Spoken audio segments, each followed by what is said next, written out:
প্রস্তুত থাকবে বাংলাদেশ। আয়োজনে আমাদের প্রথম প্রহরে আজকের যে আয়োজন ঠিক আছে পুষ্পস্তবক অর্পণের মাধ্যমে আমরা দিনটি সূচনা হয়েছে। আমাদের পরবর্তী অনুষ্ঠান আমাদের পঞ্চখণ্ড হরগোবিন্দ স্কুলের মাঠে বেলা 9টায় আমাদের কুচকাওয়াজ আনুষ্ঠানিক কথা উত্তোলন এবং অন্যান্য যে সব প্রোগ্রামগুলো আছে। আমি সকলকে জানাচ্ছি আজকে আমাদের সকলের সদন্ত উপস্থিতি কামনা করছি। আজকে 1971 সালের এই দিনের মধ্যে দিয়ে আমাদের দেশের স্বাধীনতা ঘোষণা হয়েছিল। আমাদের দেশের মুক্তিকামী জনগণ আমাদের দেশের স্বাধীনতার জন্য লড়াই করেছিল। এই দিনের মাধ্যমে সূচনা হয়েছিল। আসলে এই বিভিন্ন 1971 থেকে স্বাধীনতা বাংলাদেশ 1947 থেকে শুরু করে বিভিন্ন ধাপে ধাপে বিভিন্ন যে কালেক্টর বিভিন্ন সংগ্রামের মাধ্যমে আমাদের দেশ পৃথিবীর মানচিত্রে আমাদের দেশীয় মানচিত্রে মাথা উঁচু করে দাঁড়িয়েছে। শুধুমাত্র এই নয়, আমাদের এই বাঙালি জাতি বীরের জাতি। আমরা সবসময় আমাদের অধিকারের জন্য আমাদের জাতি সবসময় লড়েছি।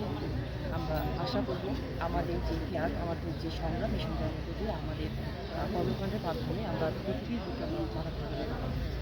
তো আজকে আমাদের দিনব্যাপী যে আয়োজন, সেই আয়োজনে আপনাদের সকলের উপস্থিতি একান্তভাবে কামনা করছি। আপনাদের উপস্থিতির মাধ্যমে আমাদের প্রোগ্রাম সুন্দর থানার পক্ষ থেকে পুষ্পস্তবক অর্পণ করলাম এবং এই স্বাধীনতায় যারা প্রাণ দিয়েছেন সকলের আত্মশান্তির মধ্যে কামনা। শ্রদ্ধার সাথে স্মরণ করছি মুক্তিযুদ্ধের মহান সৈনিকদের, যাদের আত্মত্যাগ এবং রক্তের বিনিময়ে আমরা পেয়েছিলাম স্বাধীনতা এবং একটি ভূখণ্ড। আজকের এই শহীদ বেদিতে দাঁড়িয়ে আমি আবারও শ্রদ্ধার সাথে তাদের স্মরণ করছি এবং বাংলাদেশের কমিউনিস্ট পার্টির পক্ষ থেকে আমি বিয়ানীবাজারবাসীর সবাইকে আজকের এই স্বাধীনতা দিবসে বিপ্লবী অভিনন্দন।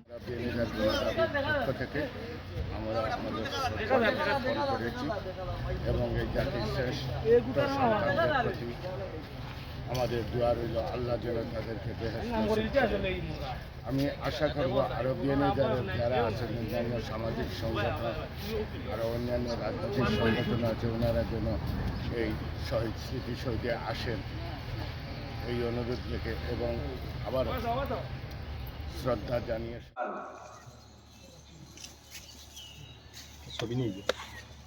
পৌরসভা প্রশাসক, উপজেলা নির্বাহী অফিসার একটা ছবি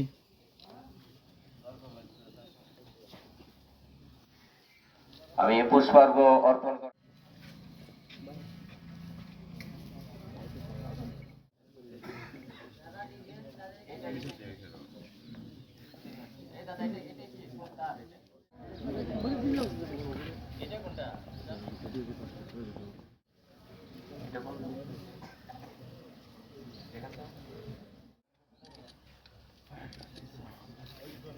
ওকে। Beanibazar gas field